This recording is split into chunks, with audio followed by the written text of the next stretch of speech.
Subscribe करें और bell दबाएं ताकि कोई खबर रह न जाए।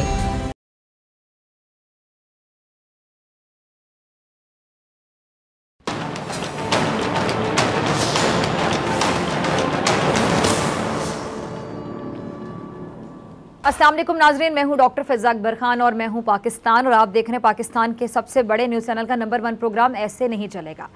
एक पुरानी अरबी हिकायत का उर्दू तर्जुमा है जो मैं आज आपके साथ शेयर करूंगी। बहुत इंटरेस्टिंग है, ज़रा सुनिएगा और समझिएगा और सीखिएगा।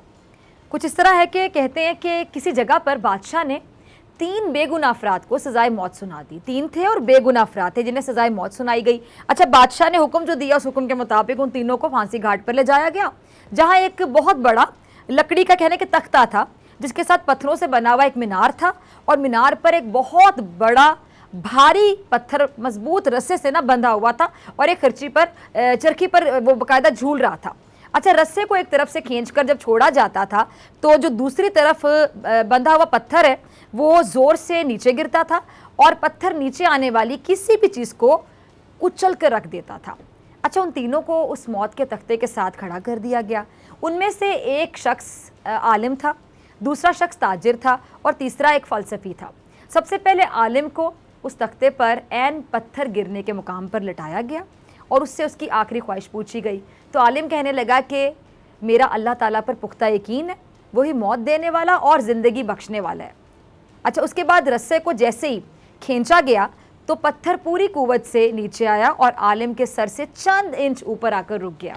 अभी देखकर सब हैरान रह गए और सोचने लगे कि आलिम के पुख्ता यकीन की वजह से उसकी जान बच गई और रस्सा फिर वापस खींच लिया गया। अच्छा, इसके बाद ताजिर की बारी थी। उसको भी तख्ते पर लिटाकर जब आखिरी ख्वाहिश पूछी गई तो वो कहने लगा कि मैंने हमेशा पूरा तोलने पर तवज्जो दी है, तराजू को दुरुस्त रखा है, मैं बेगुनाह हूँ और खुदाई तराजू भी इंसाफ तोलेगा और जीत इंसाफ की होगी। अच्छा, उसकी बारी पर भी रस्सा जब खींचा गया पत्थर पूरी रफ्तार से नीचे आया, लेकिन आलिम की तरफ ठीक पत्थर उससे चंद इंच के फासले पर कह लें कि रुक गया। अच्छा, बादशाह और रस्सा खींचने वाले उस इंसाफ पर बाकायदा हैरान रह गए और ताजिर की भी इस तरह जान बच गई। अब कौन बचा? अब बारी थी फ़लसफ़ी की। अब ज़रा गौर से सुनिएगा। फ़लसफ़ी की बारी आई। उसे जब तख्ते पर लिटाकर आखिरी ख्वाहिश पूछी गई तो वो कहने लगा कि आलिम को ना खुदा ने बचाया और ना ही ताजिर को उसकी दयानतदारी ने बचाया। दरअसल मैंने गौर से देखा कि रस्से पर एक जगह गिरा लगी हुई है जो चरखी के घूमने में रुकावट की वजह बनती है और जिससे रस्सा पूरा खुलता ही नहीं है, लिहाजा जब वो पूरा खुलेगा नहीं तो जो पत्थर है वो पूरा नीचे गिरता नहीं है। अब फ़लसफ़ी की बात सुनकर सब ने रस्से को देखना शुरू कर दिया तो देखा कि वो सही कह रहे, वह वाकई गिरा लगी हुई थी। जब वो गिरा खोल कर रस्सा आज़ाद किया तो पत्थर पूरी ताकत से पूरी कुव्वत से नीचे गिरा और हुआ क्या, फ़लसफ़ी को कुचल कर रख दिया। अब इस हिकायत से नतीजा क्या निकलता है कि बाज़ औक़ात बहुत कुछ जानते हुए भी मुंह बंद रखना चाहिए, इसी में हिकमत होती है। अगर ये फ़लसफ़ी अपनी ज़बान बंद रखता तो यकीनी तौर पे वो भी पत्थर के नीचे ना कुचला जाता। इसीलिए कहा जाता है कि इल्म हासिल करने से ज़्यादा उसको हज़म करना अहम काम है। अब बात कर लेते हैं मुल्की हालात की, सियासत के मामलात की, जहाँ जहांगीर तरीन का मामला एक बाकायदा मसला बना हुआ है। रोज़ नई नई कहानी सामने आती है, तरह तरह की बोलियाँ सुनने को मिल रही हैं, तरीन ग्रुप की तरफ से भी और हुकूमती कैंप की तरफ से भी। लेकिन आपने गौर किया होगा इस मामले पर वज़ीर-ए-आज़म इमरान खान साहब मुकम्मल तौर पर खामोश हैं। क्या वो ये सब कुछ नहीं देखते? बल्कि वज़ीर-ए-आज़म साहब तो मेरे ख्याल से सब कुछ जानते हुए भी किसी बात का जवाब नहीं दे रहे हैं, क्योंकि वो जानते हैं कि कानून अपना रास्ता बना रहा है और जब नतीजा निकलेगा तो सबको पता चल जाएगा कि डील एनआरओ की बातों की कोई हकीकत थी या फिर नहीं थी। दूध का दूध पानी का पानी हो जाएगा। अच्छा, अब आपको ये भी याद होगा कि वज़ीर-ए-आज़म कह चुके हैं कि उनकी हुकूमत जाती है तो चली जाए, उनको इसका कोई खौफ नहीं है, लेकिन वो इंसाफ से पीछे नहीं हटेंगे। और ये एक बार नहीं, वो बारहा कहते हैं। जब भी वो कौम से खिताब करते हैं, जब भी बात करते हैं, जब भी आप उनको गुफ्तगू करते हुए सुनेंगे, वो ये बात ज़रूर करते हैं कि मैं किसी को एनआरओ नहीं दूंगा, मेरी कुर्सी जाती है चली जाए, हुकूमत जाती है चली जाए, लेकिन मैं अपने सूलों पर समझौता नहीं करूँगा और इंसाफ से पीछे नहीं हटूँगा, किसी को एनआरओ नहीं दूंगा।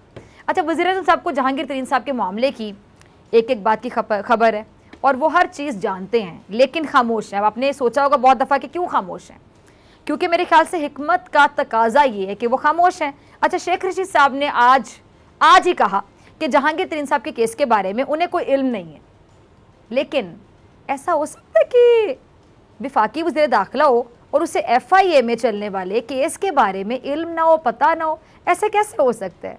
अब बात यहाँ पे वही है जो मैंने आपको आगाज़ में एक वो आपको कहानी सुनाई कि हिकायत का तो तर्जमा सुनाया कि वहाँ पे फ़लसफ़ी अगर जानते हुए खामोश रहता तो बेहतर होता, इसमें हिकमत होती। बात यहाँ भी वही लगती है कि शेख रशीद साहब सब कुछ जानते हैं लेकिन मसलहतन खामोश हैं, और इसी में हिकमत है शायद, क्योंकि शायद उनको लगता है कि वो अगर बोल पड़े तो बात बिगड़ ना जाए, लिहाजा हिकमत खामोशी में है। वो समझते हैं कि बोलेंगे तो बात बिगड़ेगी। अब वो किसकी बात बिगड़ेगी? हुकूमत की बिगड़ेगी, तरीन ग्रुप साहब की। ये अभी राज है जो जल्द ही खुल जाएगा। अब दूसरी तरफ तरीन ग्रुप है जो कभी हुकूमत के खिलाफ गरजता बरसता है, कभी खामोश हो जाता है। अच्छा, जब गरजता बरसता है तो खुल के गरजता बरसता है, और फिर खामोश होता है तो फिर आराम से खामोश हो जाता है, क्योंकि तरीन ग्रुप को ये लगता है कि उसके खिलाफ तहरीक इंसाफ के लोग इंतकामी कार्रवाई कर रहे हैं। लेकिन जब उन्हें पता चलता है कि मामले को वज़ीर आज़म साहब देख रहे हैं तो वो खामोश हो जाते हैं, क्योंकि उन्हें वज़ीर आज़म साहब की ज़ात पर भरोसा है। वज़ीर आज़म साहब का उसूलों की सियासत पर चलना एक तरफ, लेकिन ये हकीकत है कि जहांगीर तरीन और इमरान खान साहब में दोस्ती का रिश्ता रहा है, जिसकी सबसे बड़ी वजह दूसरे पार्टी रहनुमा की तरह जहांगीर तरीन साहब की हुकूमत साजी के लिए कोशिशें थीं। अब ये सच है कि तरीन साहब का तहरीक इंसाफ की विफाक और पंजाब में हुकूमत बनाने में अहम तरीन किरदार है। शायद यही वो अहम वजह जिसकी वजह से इमरान खान साहब अपने दिल की बात कहते कहते रुक जाते हैं। लेकिन यकीनी तौर पर जहांगीर तरीन साहब का जो केस है वो वज़ीर आज़म और उनकी हुकूमत के लिए एक बहुत बड़ी आजमाइश है, बड़ा इम्तिहान है। अब देखते हैं कि वो इस आजमाइश में, इस इम्तिहान में पूरा उतरते हैं या फिर मसलहतों का शिकार हो जाते हैं। अच्छा, जहांगीर तरीन साहब पार्टी के लिए रीढ़ की हड्डी बने, इमरान खान साहब की आंखों की रोशनी रहे, और तरीन साहब साए की तरह कह लेंगे इमरान खान साहब के साथ साथ साथ साथ रहे। तहरीक इंसाफ के बड़े बड़े जलसे कामयाब बनाने में किरदार अदा किया। जब जहांगीर तरीन साहब सुप्रीम कोर्ट से नाअहल हुए, उसके बाद ये ख्याल किया जाने लगा कि अब वो पार्टी से दूर हो जाएंगे या फिर तहरीक इंसाफ को खुदाफिज कह देंगे। लेकिन उस मुश्किल घड़ी में इमरान खान साहब और जहांगीर तरीन साहब की दोस्ती कायम रही, इन दोनों में ताल्लुक कायम रहा। यहाँ तक तो सब कुछ ठीक चलता रहा, लेकिन फिर हुआ क्या? फिर चीनी की मिठास में करप्शन की कड़वाहट का चर्चा हुआ, तो ये कड़वाहट ताल्लुक में भी आ गई, और आखिरकार तरीन साहब को भी एतराफ़ करना पड़ा कि अब उनमें और इमरान खान साहब में पहले की तरह का ताल्लुक नहीं रहा। अब जहांगीर तरीन साहब इमरान खान साहब के मामले में कभी खड़े हो जाते हैं, कभी बैठ जाते हैं, यानी छुपते भी नहीं और खुलकर सामने भी नहीं आते। अब उनकी यही दास्तान रही है कि आज इसी पर अगर बात करूं कि जहांगीर तरीन साहब केस में कब कहाँ क्या क्या मोड़ आया, किस तरह आया। जब तरीन ग्रुप की इमरान खान साहब से मुलाकात नहीं हुई थी और जहांगीर तरीन साहब तहरीक इंसाफ से इंसाफ मांग रहे थे, और उनका लहजा क्या था, एक क्लिप होगा जरा तरीन साहब का, चलाइएगा। अच्छा, जहांगीर तरीन साहब अपने केस की पेशी पर गए। अब होना क्या चाहिए था? होना तो ये चाहिए था ना कि वो इस पेशी पर अकेले जाते, लेकिन उन्होंने अपनी MNAs और MPs की एक टीम बनाई जो उनके साथ पेश हुई। यानी उन्होंने अपनी पेशी को पावर शो में तब्दील कर दिया। अब ये पावर शो किसके लिए था, किसको दिखाने के लिए था, क्या मकसद था? जाहिर सी बात है अवाम के लिए तो नहीं था और ना ही अपोजिशन के लिए था। अब बचा कौन? अब ये अरकान असम्बली जहांगीर तरीन साहब के साथ उनसे हमदर्दी करने के लिए नज़र आए, वो हकीकत में इमरान खान साहब की हुकूमत का हिस्सा है। तो उन्हें साथ मिलाकर तरीन साहब ने यकीनी तौर पर इमरान खान साहब को पैगाम दिया। सिर्फ और सिर्फ मकसद क्या था? इमरान खान साहब को पैगाम देना कि ज़रा अपनी अदाओं पर गौर कर लें। अब तरीन ग्रुप लाख कहे कि वो हुकूमत को ब्लैकमेल नहीं कर रहा और ना ही वो तहकीकात पर असरअंदाज हो रहा है, लेकिन सब आपके सामने है। सवाल तो फिर यही बनता है ना कि अरकान असम्बली का जो लाओ लश्कर है, ये साथ ले जाने की क्या ज़रूरत है तरीन साहब आपको? अच्छा, उस वक्त जहांगीर तरीन साहब का लहजा बड़ा कहने के तल्ख था। उस वक्त कहा गया था कि अफसोस का मुकाम ये कि तरीन अब तहरीक इंसाफ से इंसाफ मांग रहे हैं। अब उनकी इस बात का क्या मतलब था? अब तरीन साहब को तो इस सवाल का जवाब भी पता होना चाहिए था, क्योंकि वो इतने अरसे से इमरान खान साहब के करीब तरीन रहे हैं, इमरान खान साहब की फितरत से वाकिफ़ है ना। उनको पता है कि इमरान खान साहब जो हैं उनका करप्शन से मुतालिक जो फ़लसफ़ा है वो क्या है, यानी वो करप्ट लोगों को माफ़ नहीं करते। वो इस बात पर यकीन रखते हैं कि सबसे पहले मुल्क है, उसूल हैं और किसी को NRO नहीं दिया जाएगा। यानी इमरान खान साहब के इस फ़लसफ़े पर यकीन आपसे ज़्यादा किसे हो? आप तो बड़े करीब तरीन थे तरीन साहब, आपको तो वाकिफ़ होना चाहिए कि आपके दोस्त के हवाले से जो उनकी सोच है करप्शन को लेके, एहतसाब को लेके, वो क्या सोच है। और आपको बेसिकली अपने दोस्त की खातिर खुद को खुले दिल के साथ एहतसाब के लिए खुद पेश करना चाहिए था। अब ऐसा तो हो नहीं सकता कि जहांगीर तरीन साहब को हुकूमती जमात में होने की वजह से फ़ायदा दिया जाता और उनसे चीनी बुरान के हवाले से पूछा ही ना जाता कि भाई चूंकि आप दोस्त है तानू माफ़ किया, कोई नहीं पूछेगा ताड़े को। ऐसे नहीं हो सकता और नहीं हुआ। अगर जहांगीर तरीन की इस बात को दुरुस्त मान लिया जाए कि तहरीक इंसाफ में कुछ लोग वाकई उनके खिलाफ साजिशें कर रहे हैं और उनकी इमरान खान साहब से लड़ाई करवाना चाहते हैं, यानी खान साहब के कान में फूंक मार देते हैं और वो इमरान खान साहब को तरीन साहब के खिलाफ कर देते हैं, अगर इनकी बात मान ली जाती है कि ऐसे लोग हैं पार्टी में, तो खान साहब को इसका नोटिस लेना चाहिए। और जहांगीर तरीन साहब के खिलाफ कार्रवाई तो FIA कर रही है ना। जहांगीर तरीन साहब समझते हैं कि ये इदारा किसके कहने पर उनके खिलाफ कार्रवाई कर रहा है, तो वो अगर आपको किसी पे शक है तो आप वज़ीर आज़म साहब को सबूत देते हैं, सबूत वज़ीर आज़म को दें और अदालतों में अपनी बेगुनाही साबित कर दें। अगर ऐसा करें तो ये साजिशी नासिर मेरे ख्याल से अपनी मौत आप मर जाएंगे। लेकिन अगर दाल में कुछ काला है तो फिर कानून अपना रास्ता बना कर रहेगा, खुद बनाएगा, बना रहा है और बना लेगा। लेकिन तरीन ग्रुप की जानिब से नून लीग की जो नायब सदर की तरह कभी खामोश हो जाना, कभी बोल पड़ना, फिर खामोश हो जाना, फिर बोल पड़ना, इस बात को बाकायदा तकवीत देता है कि तरीन ग्रुप प्रेशर बढ़ाकर हुकूमत से रिलीफ। अब आप देखें, पहले जहांगीर तरीन साहब हुकूमत को ये तड़ियाँ लगाते रहे कि अगर उनको इमरान खान से दूर कर दिया गया तो फिर तहरीक इंसाफ की हुकूमत के लिए भी अच्छा नहीं होगा। यानी ये नहीं कहा कि बहुत बुरा होगा, कहा कि अच्छा नहीं होगा।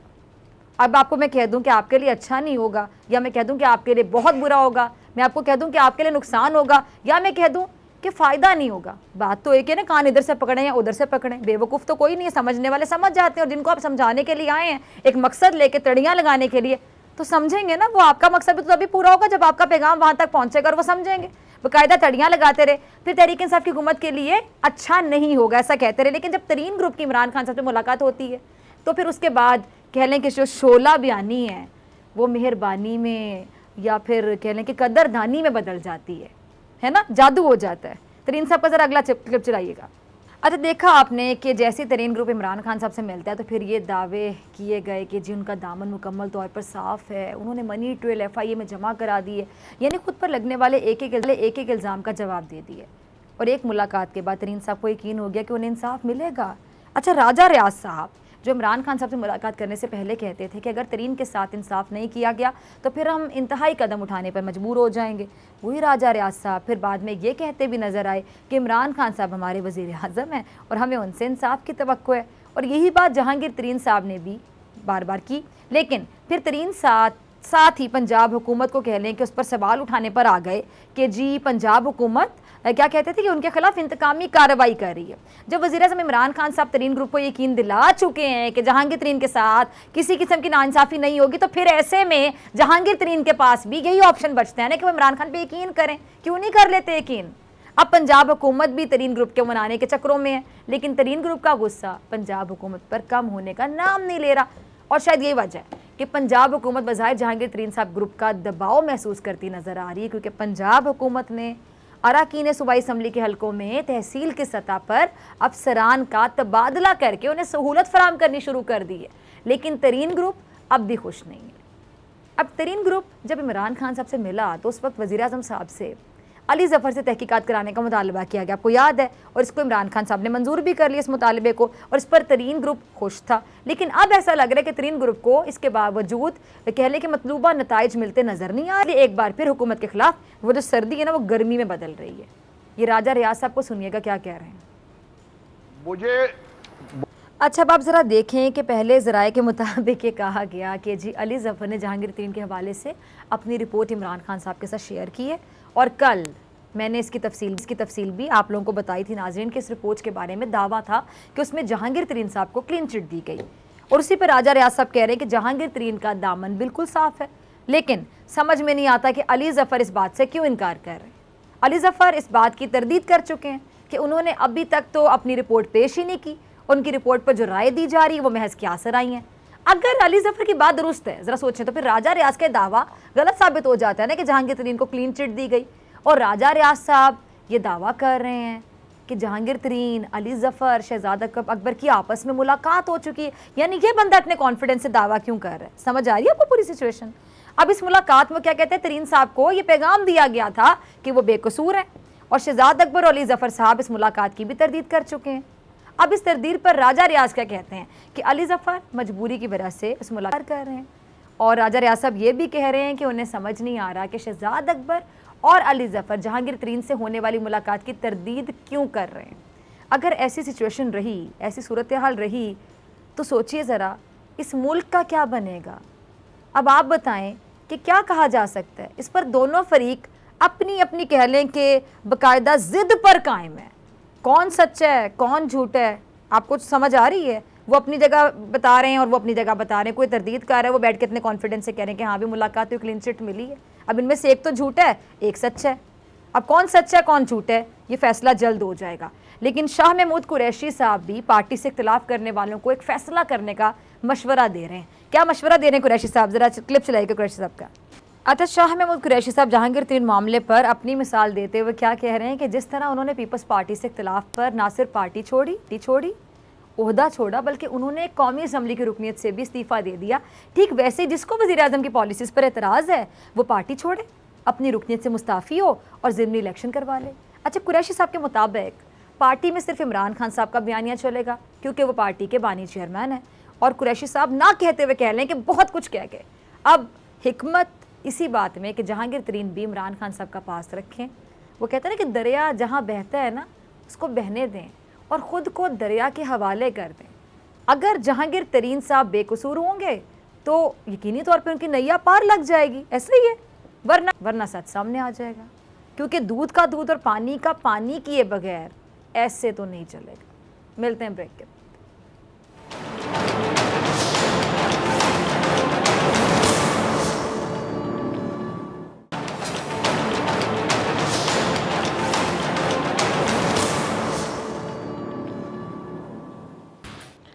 जी नाज़रीन, वेलकम बैक। हम बात करेंगे जी इकॉनमी के हवाले से। पाकिस्तान स्टॉक एक्सचेंज में माजी के जो तमाम रिकॉर्ड हैं वो टूट गए। एक दिन में तारीखी ट्रेडिंग हुई है। कारोबारी हफ्ते के चौथे रोज़ पाकिस्तानी स्टॉक एक्सचेंज में 2 अरब से ज़ायद शेयर्स की खरीदो फरोख्त का एक नया रिकॉर्ड कायम हुआ है। अच्छा, पाकिस्तान स्टॉक एक्सचेंज की तारीख में किसी एक दिन में कारोबार का ये सबसे बड़ा हुजम बताया जा रहा है। गुज़िश्ता रोज़ पाकिस्तान स्टॉक एक्सचेंज में 1 अरब 56 करोड़ 33 लाख से ज़ायद शेयर्स के सौदे हुए थे, जबकि गुज़िश्ता रोज़ कारोबार किए गए जो शेयर्स की मालियत है वो 28 अरब 33 करोड़ से ज़ायद रही थी।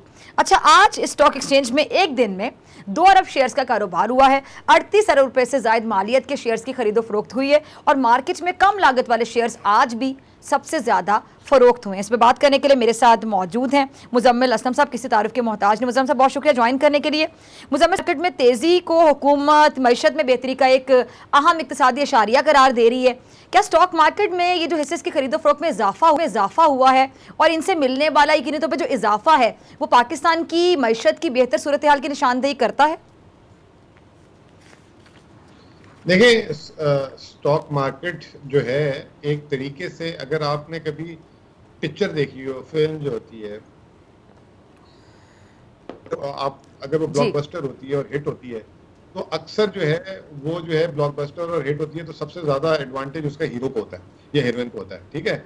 लेकिन उसके पीछे जो है वो पूरा का पूरी जो टीम होती है जो बना रही होती है प्रोडक्शन की, ये वो उसके बगैर ये नामुमकिन होती है, ठीक है ना। इससे लेकिन पैसा आपको पता है हीरो और हीरोइन कमाते हैं ज़्यादा, बेचारे प्रोडक्शन वाले फारिग रहते हैं, थोड़े थोड़े पैसे कमाते हैं। इसी तरीके से जो अगर मुल्क की मिसाल ले लेना, पूरी मुल्क की जो भी तरक्की की जिसे कहते हैं ना कि मशहूरी दिखाने के लिए स्टॉक एक्सचेंज एक टूल है। स्टॉक एक्सचेंज बताता है कि जी वाह, कि जी ऊपर जा रहा है तो अच्छी चल रही चीज, नीचे जा रही तो चीजें बुरी चल रही हैं। तो स्टॉक एक्सचेंज के जो सरमायाकार हैं वो आज भी, जो हमारी बदनसीबी है, बड़े महदूद हैं। 23 करोड़ आबादी में सिर्फ 2.5 लाख सरमायाकार हैं। तो यानी वो 2.5 लाख अगर सारे के सारे भी काम कर रहे हो तो सिर्फ 2.5 लाख लोग फायदा होगा उसके उतार चढ़ाव का ना। तो लेकिन वो वही वाली बात, क्योंकि सबसे ज्यादा फायदा होता है तो ये जो है ना हीरो की तरह दिखा दिया जाता है। लेकिन बहरहाल फिल्म कामयाब है तभी जो है स्टॉक एक्सचेंज ऊपर आया है, और वो कामयाबी के पीछे राज जो है ढके छुपे नहीं है। आपके सामने पिछले 10-15 दिनों से जो हमारी शरह नमू जीडीपी ग्रोथ ऊपर आई है। हमें जो है अभी देखें, आपके साथ प्रोग्राम हो रहा है, पाकिस्तान ने पहला ग्रीन बॉन्ड किया है, यानी वापडा एक डैम बनाने जा रही है। उसने $50 करोड़ के लिए आलमी मालियाती कैपिटल मार्केट्स में गई, उसको $3 अरब की जो है सरमायाकारी की ऑफर आ गई। 300 करोड़ की आ गई। लेकिन हुकूमत ने 7% पे लिया। सही। तो ये एक कॉन्फिडेंस ना सिर्फ मकामी तौर पे आज हमने देखा, बैरूनी तौर पे भी देखा हमने एक कॉन्फिडेंस। ठीक है जी। अच्छा, आगे चलते हैं। मौजूदा हुकूमत आम आदमी के लिए जो मुख्तलिफ स्कीमें लेकर आ रही है मुजम्मिल साहब, यानी एक्सपोर्ट में इजाफे के लिए इकदाम किए जा रहे हैं, ओवरसीज़ पाकिस्तानियों ने पाकिस्तान में रिकॉर्ड पैसे भिजवाए हैं, आपको पता है, जिसने मुल्की मईशत को बाकायदा सहारा दी है।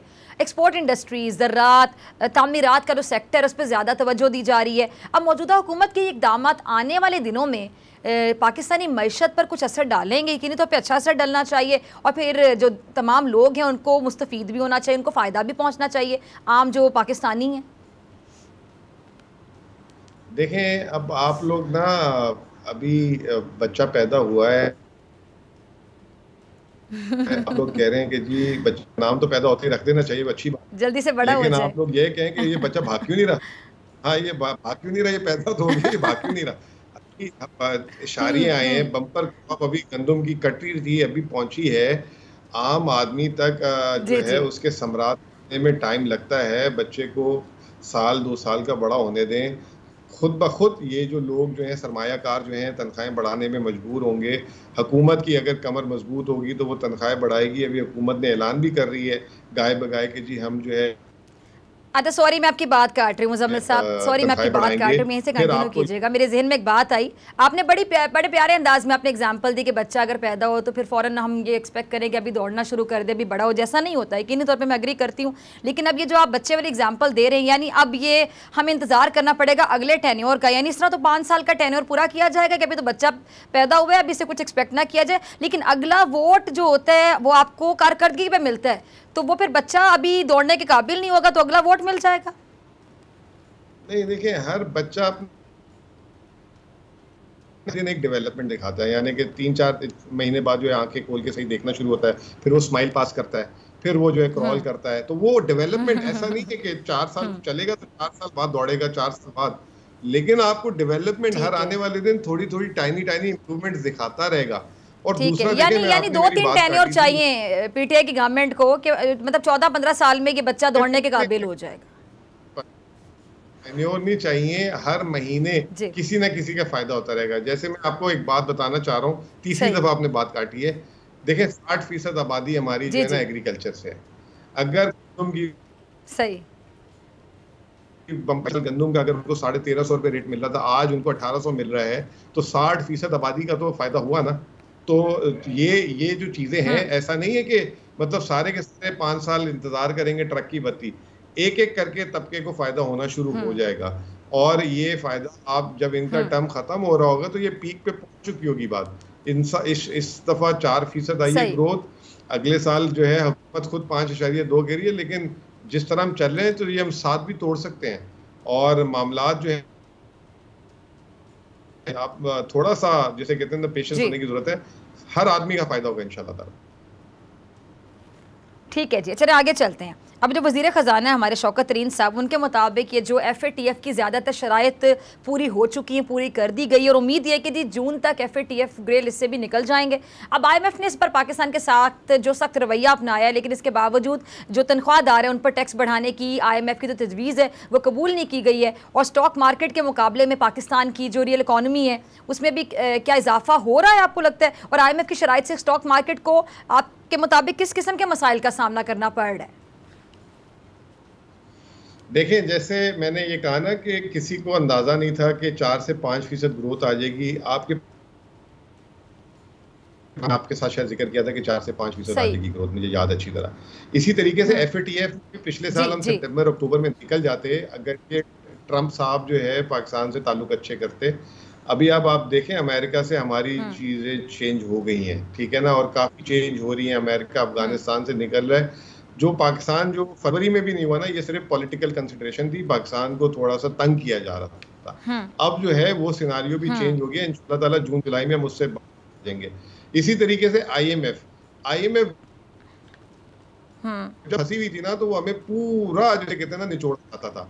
अब IMF को भी अंदाजा है कि बच्चों की जरा सी जो है ना पॉकेट में पैसे आ गए, थोड़ी सी इनकी चहल पहल है, तो वो भी उसी हमारी जिसे कहते हैं हालात के साथ, ऐसा नहीं है कि वो हमें खींचे रखेगा। ठीक है। अच्छा, अब आगे आपको मुज़म्मिल साहब क्या लगता है कि मज़ीद ऐसे क्या इक़दामात करने चाहिए कि जिससे पाकिस्तानी जो मईशत है या मईशत से जुड़े जितने भी मसाइल हैं उनका खात्मा मुमकिन बनाया जा सके? देखें, फोकस सिर्फ एक चीज़ पे हो, पैदावार। पैदावार पे फोकस करेंगे ना, उससे रोजगार भी होगा, उससे महंगाई भी कम होगी और सबकी आमदनी भी बढ़ेगी। और दूसरी तरफ जो है, जो हुकूमत आमदनी कमाए उसमें जो है, जो सोशल वेलफेयर के लिए जैसे एहसास प्रोग्राम में अब 200 अरब पे चला गया। अभी 12,000 रुपए पिछले साल हुकूमत ने बांटे थे, फिर आज ये कल अप्रूव हुआ है। 80 लाख खानदान को 12,000 के हिसाब से हुकूमत दे रही है। तो जो वल्नरेबल है, एक तरफ पैदावार पे जो है फोकस रखें और वल्नरेबल को जो है वो ऑफसेट करें कैश सब्सिडी से। ये नहीं कि आप एक आदमी को आप देंगे जी हमने गरीबों के लिए बिजली सस्ती कर दी है, गरीब के बल भी एक है तो उसका नहीं है, उसको आप कैश डिसबर्समेंट दें ताकि वो अपनी दवा ले ले या बच्चे की किताब ले ले या अपने कारोबार के लिए इस्तेमाल कर ले। तो ये पाकिस्तान में माजी में इस तरह लूटा जाता था कि जी वो बिजली सस्ती दे दें, आम आदमी। मेरे घर में 10 AC हैं तो सबसे ज्यादा फायदा तो मैं हो गया मेरा। तो आम आदमी की जो हम जो है पीछे खड़े होके जो हमारे सरमायादार या जो हमारे अशरफिया जो फायदा लेते थे, इस हुकूमत ने रियलाइज करना शुरू कर दी है वो चीज़, और वो इस पे कारबंद भी है। तो उम्मीद करता हूँ आगे भी पैदावार पे जोर रखें और जो वल्नरेबल है उसको डायरेक्ट आइडेंटिफाई करें और उसको जो है उसके घर तक जो है रकम पहुँचाएं। यही तरीका है जो है आगे बढ़ने का। ठीक है जी, बहुत शुक्रिया आपका मुज़म्मिल साहब, आपके वक्त के लिए और आपके तजिए के लिए। हम भी आ गए और ब्रेक की तरफ जाना है। ब्रेक से वापसी पर हमेशा की तरह मेरे साथ मौजूद होंगे नुमाइंदा खुसूसी सदीक जान अपनी बड़ी खबर के साथ। मिलते हैं ब्रेक के बाद।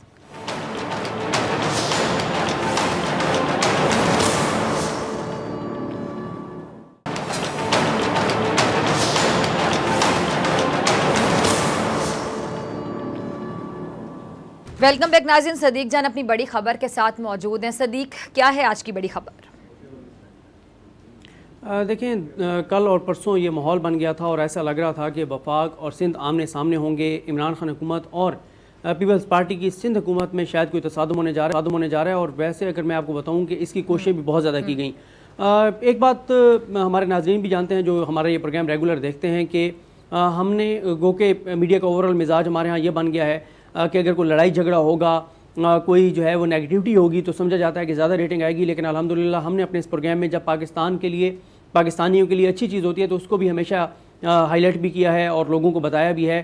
और ये जो आज ये जो खबर है, जिस तरह से ये बजाय इसके कि वफाक और जो सिंध है वो लड़ते और हम ज़्यादा रेटिंग लेने की कोशिश करते हैं, तो उसके बजाय हम इस बात पर बहरहाल खुश हैं एज ए पाकिस्तानी के तसादुम नहीं हो रहा वफाकी हुकूमत और सिंध हुकूमत में, और मेच्योरिटी दिखाई है दोनों ने। और वो जो कुछ लोगों की कोशिश थी कि सिंध और वफाक को लड़वाया जाए और इस तरह का माहौल था, इसमें कोई शक नहीं है कि सिंध के अंदर करप्शन के जो मामलात हैं, जो बैड गवर्नेंस है, जो आप अभी देख लें कि जो कुछ वहाँ पे डाकू जो कुछ कर रहे हैं, डाकुओं का जिस तरह से राज है, फिर पुलिस को जिस तरह से सूरत हाल है कि उनको सपोर्ट नहीं किया जा रहा, पुलिस की ट्रेनिंग के मसाइल हैं, पुलिस को जो असला उनके पास है वो नाकारा है, वो उस तरह से नहीं है जिस तरह होना चाहिए था। लेकिन इन तमाम चीज़ों के होने के बावजूद वफाक 18वीं तरमीम के बाद अगर इंटरफेयर करता, अगर मुदाखलत करता तो उससे तलखियाँ बढ़ती, फ़ायदा कोई नहीं होना था।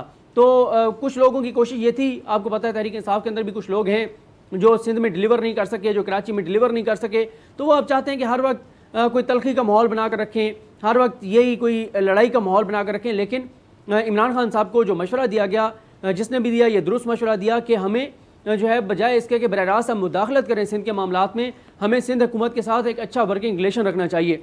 और उसके लिए आपने देखा कि आज शेख रशीद साहब ने जो प्रेस कॉन्फ्रेंस की उसमें भी उन्होंने काफ़ी जो है वो बेहतर अंदाज से और पोलिटिकली उसको बेहतर अंदाज से वो प्रेस कॉन्फ्रेंस की, और उन्होंने यही कहा कि सूबा जो है वो जिम्मेदार है लॉ एंड ऑर्डर का, पुलिस की जिम्मेदारी है, पुलिस वहाँ पर ऑपरेशन करेगी, वफाक से जो सपोर्ट चाहिए सिंध को वो हम सपोर्ट देंगे। मसला ये है कि तहरीक इंसाफ ने बड़े बड़े दावे पहले कर लिए थे इलेक्शन में कि हम ये कर देंगे सिंध में, हम कराची में ये कर देंगे, वो सारी बातें की थी। लेकिन हकीकत ये है कि 18वीं तरमीम के बाद 95% चीज़ें जो हैं वो सूबे के पास हैं, वो सूबे ने करनी है।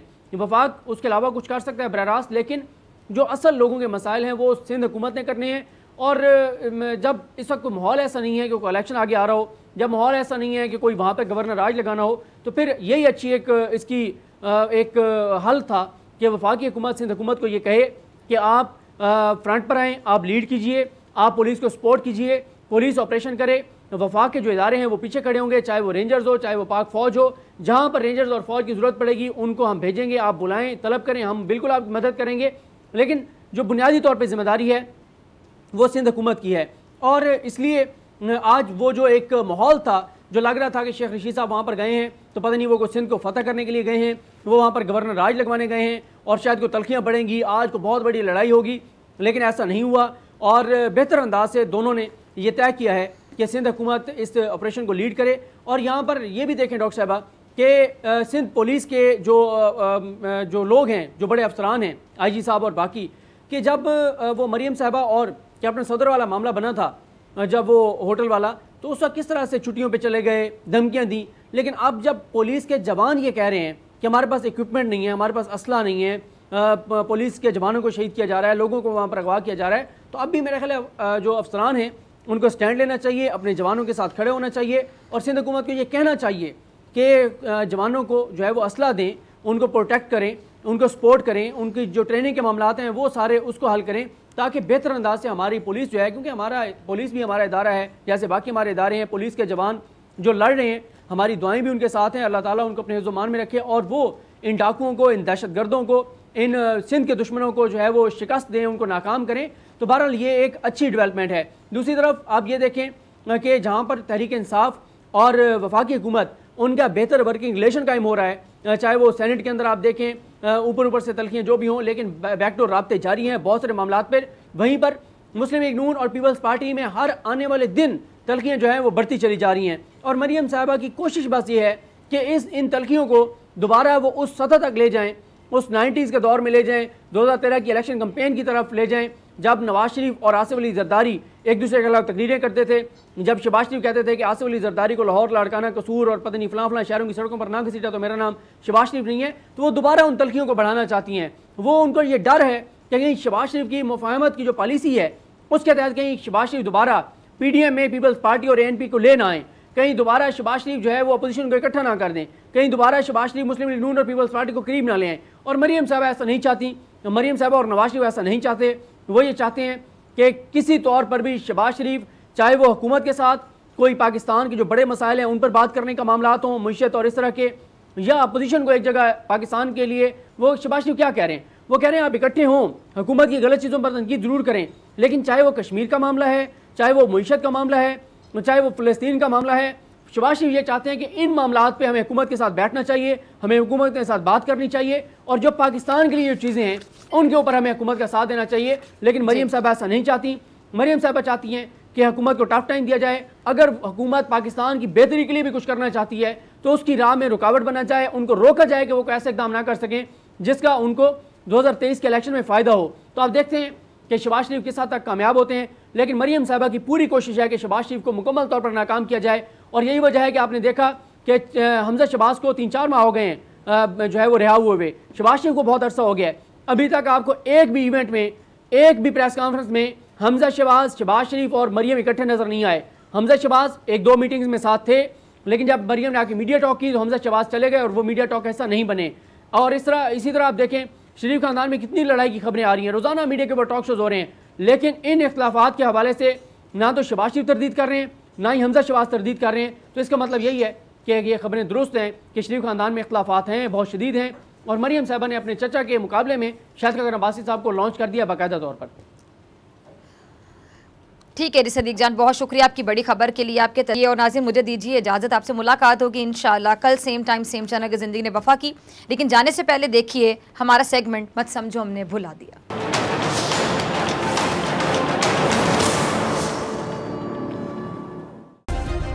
सब्सक्राइब करें और बेल दबाएं ताकि कोई खबर रह न जाए।